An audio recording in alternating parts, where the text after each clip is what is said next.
Yeah, thanks a lot for this very nice introduction. It's definitely both an honor and a privilege to talk here today. It's about Sweden, as you can see, and I have primarily worked on Sweden during my career, and many of my colleagues from other countries used to tease me and say that I always can find that Sweden is especially interesting for some reasons. I have worked on unemployment, labor market policy, intergenerational mobility, wage inequality, and so on. And in general, I have focused on Sweden and found it particularly interesting. And I will soon explain why this is the case also today. But first a little bit more about the title here. It says New List Data. And I think that most of you here know that Sweden has been out of Luxembourg income study for quite many years. Unfortunately, it has to do with the confidentiality rules about microdata, sending microdata outside the country. But now it's back again. But actually, it has been back only for a couple of weeks. And we have only had access to the new list data for a quite short time. So the harmonization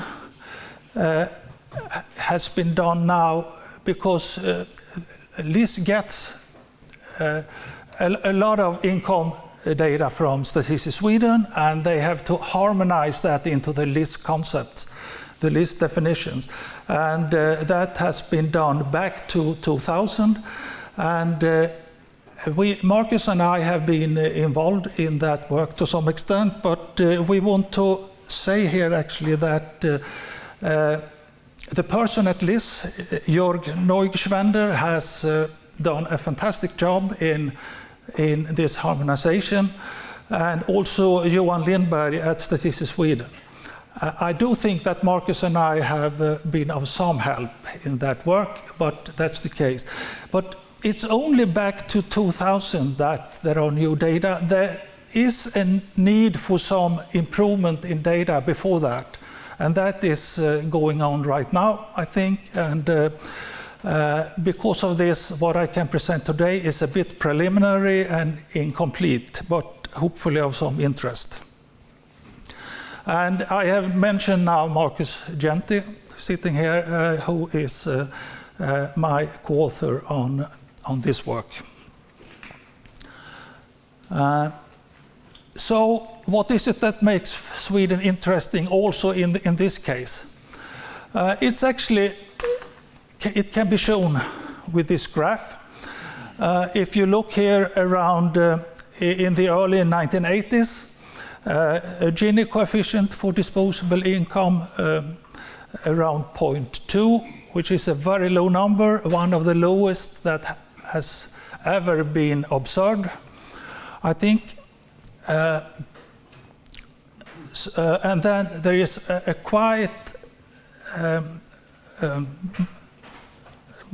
important increase in this type of inequality. Some stabilization the last couple of years, but a rise from 0.2 to above 0.28 is quite much. And so that is the main focus.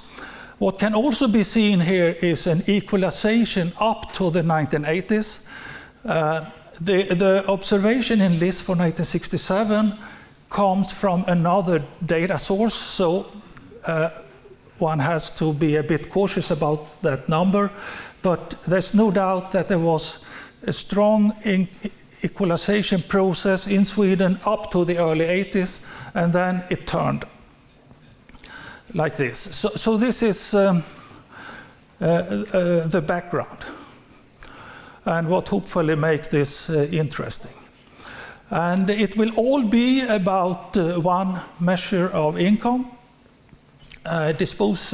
which Marcus and I like to call the gold standard measure of income, disposable income, the household as the unit of income, equivalence scales to adjust for household size, and inequality measured across individuals in the whole population. A key measure in international circles. And I also want to stress here that it's also a key measure in Sweden, and it has been all the time. So the fact that Sweden has not been part of Luxembourg income study for quite many years does not mean that this type of income measure has not been used. In the Swedish policy process, all annual budgets are analyzed with this measure, and there are very ambitious reports about that. So I actually brought one here for 2023, where exactly this measure is used. And it's also well known in the public discussion in Sweden that income inequality has increased. So, and it's quite an important issue in public discussion that income inequality has increased, but still maybe not number one in the discussion. We had an election campaign last year, and the number one issue was gang criminality and shootings. That was something that the right-wing side of politics benefited from, but income inequality was also there, but not as hot as the shooting issue. So maybe that's the reason why there was the right-wing side of politics won the election. So here I want to show what Swedish politicians have seen in terms of Gini's. The blue line here is Statistics Sweden, SCB, with, including realized capital gains, because in Sweden it's more common to include that than to exclude it, although both measures are often published. So you can see, there is a break here also in the early 90s that I have shown, but actually there is quite an increase in income inequality. That's the Swedish policymakers really follow, as they have followed it, and they have realized this. Here it starts in 75, because the 1967 observation is not that commonly used. And I also have here the Statistics Sweden series 4 that excludes realized capital gains, and that follows the LIS data quite well. And it's also quite common in these types of reports to use EU SILC data, and that's also the same process. So I want to stress here that this is something that is observed in Swedish politics. A bit more about the underlying data before I come to the main presentation. There are some differences between the national Swedish definition and the LIS definition, and they are important in some cases.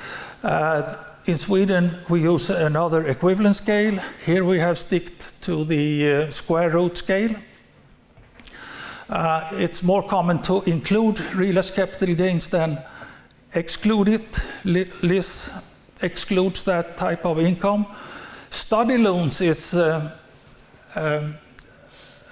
quite interesting case, that in Sweden, study loans is regarded as income.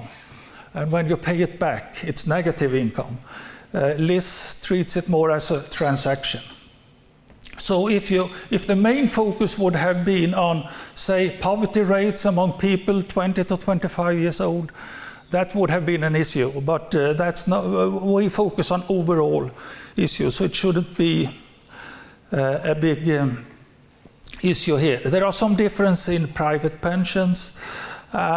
A novelty in Swedish data is that they have, as a special household type, children who have shared residence and separated parents. So that's a novelty, and that's so far ignored by LIS, but hopefully in the future it will be introduced there as well. There are also some important similarities. For example, the treatment of imputed rent from owner-occupied housing, which I think is quite important for people of my age. But for overall inequality, it's not a big thing. So it's excluded in LIS and also excluded in Sweden. Before I also start, I have to stress here also that today, with the LIS data that is available today, there are some shifts, and there were two changes from the LIS observation 87 to 92, both in the top of the distribution, and I think they counteract each other quite well. There's also a change in the observation 92 to 95 that probably reduces measured inequality. That's what one has to have in mind when looking at the data today.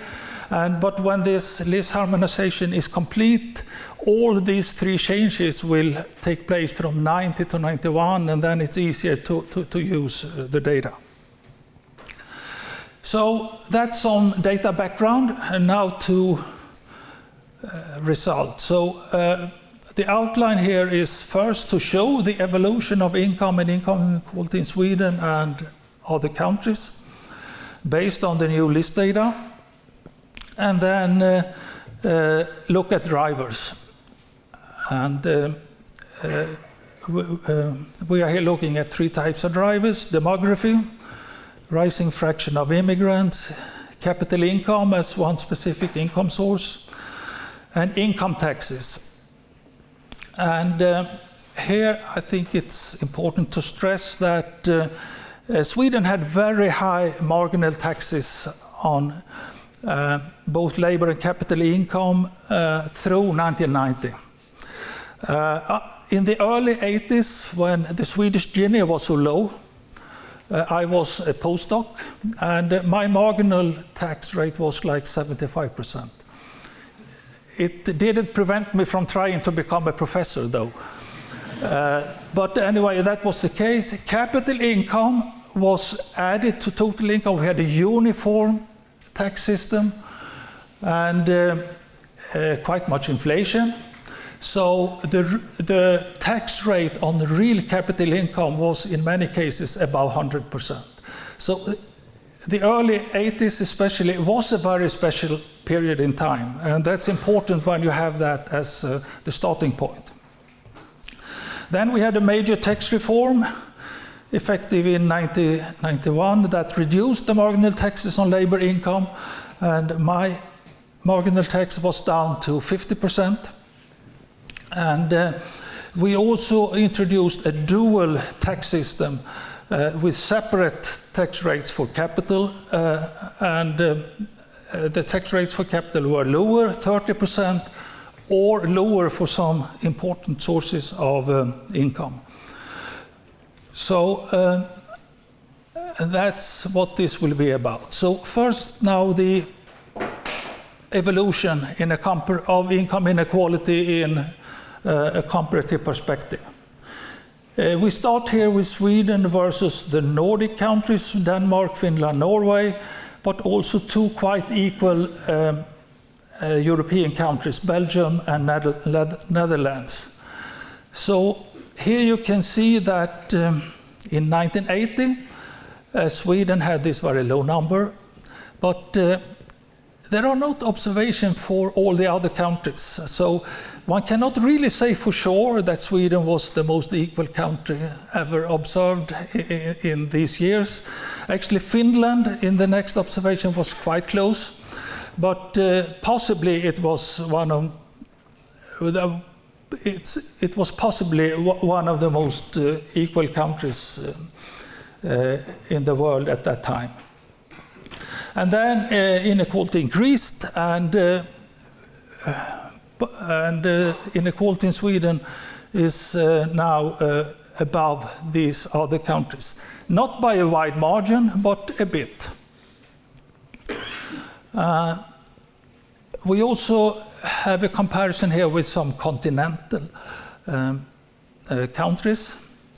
And Sweden has reached these levels, but it's still above, it's still below most of them. So it's a quite equal country compared to these ones. And then, of course, we have also looked a bit about countries from Eastern Europe that show a rather divided pattern, and Sweden has increased also in this perspective. Maybe this comparison is more interesting, that Sweden has not reached the level of these Anglophone countries, Australia, Canada, Great Britain, and the US. But Sweden has come closer for sure. So that's for overall inequality. Then it's interesting to also look at upper and lower half inequality. And here we have the same comparisons. It's to the right, it's percentile 50 divided by percentile 10, and we have the log. And then it's 90-50, and then it's 90-10, which of course is the sum of these. And the message here is that it's both upper half inequality and lower that has increased. So we need an explanation for both. And the explanations may very well be different ones. Also compared to these continental Europe countries, one can see that Sweden has rising inequality in both the lower and the upper half, and approached these countries in magnitudes. But here there are still some differences compared to the Anglophone countries. It's of course also interesting to look at levels. Income distribution is not only about inequality, it's also about levels. So here we have a PPP adjusted income at the 10th percentile, 50th percentile, and 90th percentile, and Sweden versus these other countries. You can see here that Sweden is below. And we have tried to understand if that is correct or not, and to the best of our understanding, this is the case. So, but anyway, it is below, but if you look at the relative differences between Sweden and the other countries here, there is almost an improvement in Sweden. In relative terms, there are no losses. So even at the 10th percentile, there is a quite good income growth over time, and for the median as well, and especially for the top. So income growth has been reasonably good anyway. Although the level is below what at least I had expected when I started this work. So, and this also shows that if we only use Swedish data and show a figure of absolute poverty and relative poverty, absolute poverty has gone down very clearly over time, but relative poverty up, which is a striking figure to show sometimes, and of course our view is that both are relevant, but people have to figure out what their preferences are.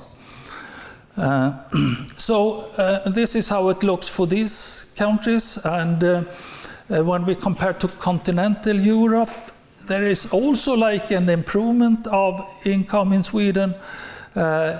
Not very dramatic, but it's not poor income growth. It's quite good, and especially in the bottom. It started at a low level and has improved a bit. And top incomes have also an even better evolution over time.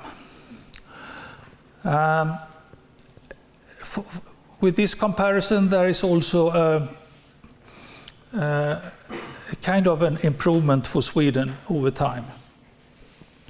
So to sum this up, we have had a substantial rise in inequality since the early 80s, Gini up some 8 or 10 points. And it's both upper and lower half of the distribution. We really like this concept of episodes when it comes to analyzing income distribution. I think it comes from Tony Atkinson from the beginning. And we haven't really looked very closely because it's more tempting to do that when we have all the data back in time. But since there is a stabilization from, say, 2012 until today, it's before that most of the rise increased. Yeah, the stabilization is the fourth point here, and that's also a case for the other countries. So there seems to be an international stabilization of these types of income inequalities in the last years. Yeah, and I think I have said the other ones.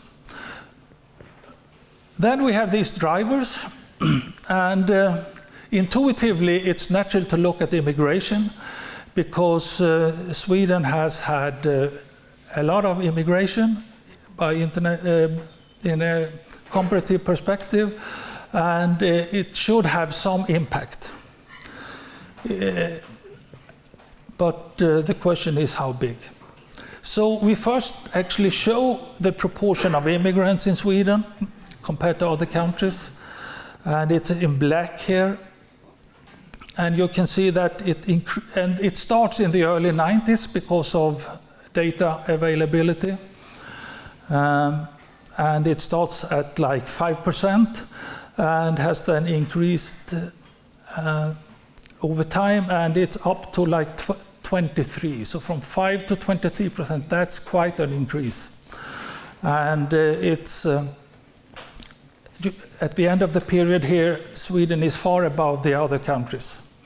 There is a jump from 2012 to 2013, which may be a data issue, but actually it looks the same when we look at public population data. So it's probably reasonably correct, that jump as well. Also, compared to continental Europe, Sweden has reached a high level of immigrants, and also the increase is dramatic in Sweden. Here we have a comparison also with the Czech Republic and Estonia. And here we have the comparison with the Anglophone countries. And of course, Australia and Canada have higher numbers, but they have always had high numbers. So the increase is still quite dramatic in Sweden. Actually, the fraction of immigrants is higher in Sweden than in the US, which is unexpected for many people.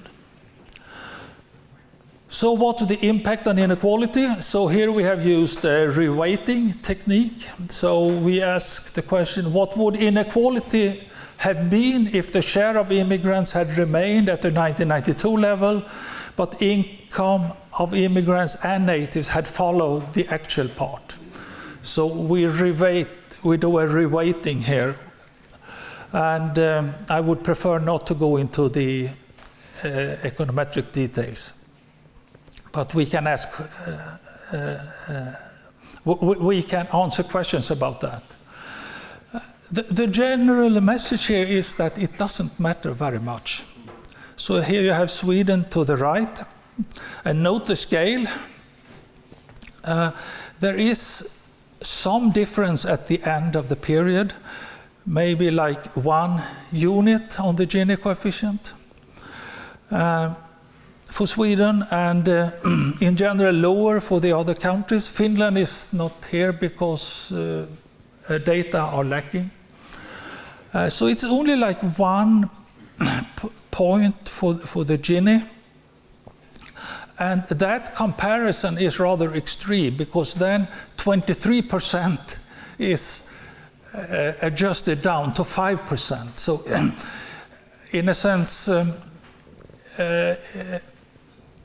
a more realistic comparison would have been that the wave of immigrants around 2015 would not have taken place. And that in that case, the differences would have been much smaller, of course. So it's not important for Gini, maybe a little bit the last couple of years, but otherwise not.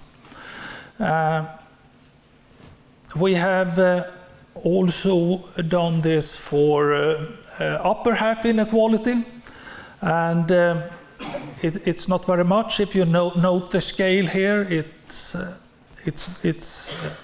not very much, and you would maybe have expected more of it in the bottom half, because immigrants have really done poorly in the labor market in the last 5-10 years. And it's not very much there either. So our conclusion here is that immigration is not an important driver.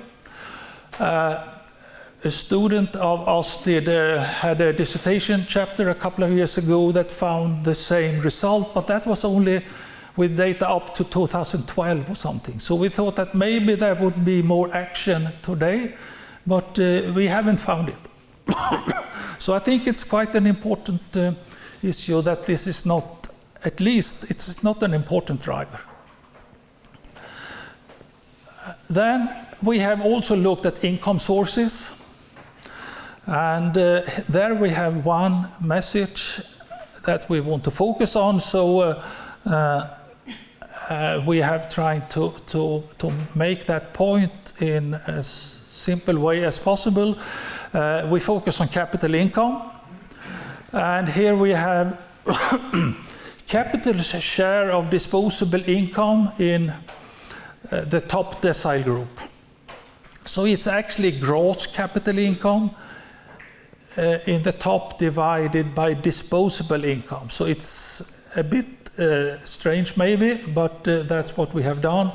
And there's definitely an increase in the top. So in the top, capital income has become much more important in Sweden, and also the increase is more pronounced in Sweden than in the other countries. And also compared to continental Europe, the increase in Sweden is quite strong. So something has really happened there that probably contributes to upper half inequality. Also compared to these countries, the increase in Sweden is rather clear. So what is behind this? And could it even be labor earnings? And the reason I put it like this is that we had this tax reform in 1991 that introduced the dual tax system with lower tax rates on capital, and income shifting became very attractive. There were some rules that were part of the tax reform that reduced these possibilities, but over time rules have become more and more generous. So one has to look specifically at that, and that's what we do here. These data are from Sweden, and maybe that's something I should say, that when analyzing capital income, it's really important to distinguish between different types of capital income. And so at least would be improved if more emphasis would be put on the content of capital income. But here we have to stick to Swedish data, and we have total capital income. That's the blue lines. It's the overall means to the left and the top decile group to the right, and it's this. And here it starts in 1991, actually, because that's when there is action and also data. So you have, in the top decile group, you have this increase of capital income's share of disposable income up to like 0.3 from 0.1 something. But the driving force is the red line here, which is dividends from so-called closely held corporations. That's corporations with a few owners that really have the possibility to shift income, and the possibility to do that have become more and more generous over this period of time. In 2006, the rules became much more generous, and you can see the jump there. And then the rules have changed one more time to become more generous. And also people have learned how to do this. And so actually most of capital income is dividends from these corporations. From previous research, we cannot really say that 50% of that is income shifting, but all studies show that there is a lot of it. And also anecdotal evidence. As soon as one meets a Swede and talk about this, oh, I know someone who has done this and that to get taxes down. So you can see that that's the main driver behind capital income, and quite much of that is actually labor income that has been shifted into dividends and capital income. It's also the case here that the numbers we have here are a bit crude because it's gross capital income divided by disposable income. The tax rate for these closely held corporations is only 20%. So there's also like a tax advantage that is not taken into account here. So that's the main driver. Then we also have another source of capital income, and it's called imputed income from certain assets, and that's new modes of savings that have become very popular in Sweden. So it's not the realized return that is taxed, it's an imputed income on that. And so far it doesn't mean it's very little, but I would expect that even this year the gray line here will increase a lot. And then we have this very peculiar situation that if politicians want to raise the tax on this, they must do that by raising imputed income. So statistically, the top income earners will look richer when they pay more taxes. So it's so far this is not a major problem with Swedish data, but in a couple of years it will be. So this shows how problematic capital income is, and it's important to put much emphasis on that. But anyway, conclusion here is that capital income is an important driver in the top, but not necessarily capital income in the real way. It's probably income shifting to a large extent. And in another paper with Daniel Waldenström, we looked at national account data. And the pure national account data suggests rising capital income share of GDP. But if we moved these dividends from capital to labor, then it was stable. So I think that's quite important, that what you observe in this data does not necessarily mean that capital has become stronger in the production process. Then finally here, taxes and disposable income. Here we do something really conventional. We compare pre and post taxes. So this is Gini of gross income before taxes and Gini of disposable income. And we compare Sweden with the Nordic countries plus Belgium and Netherlands. So it's Sweden to the right. And if you look carefully here, the first observations show differences that are quite big. They are like 0.7, 0.8. But the last couple of years, the differences are rather like 0.2, 0.3. So in this way, the equalizing effect in Sweden has decreased, which is not surprising given the tax reforms. So this is definitely this looks like definitely like an important driver of overall inequality. That the differences have fallen by several units from like 0.8 to 0.3 or something. And it's not the same in the other countries. There it's more stable. So it seems as though this instrument for income inequality has become less important in Sweden.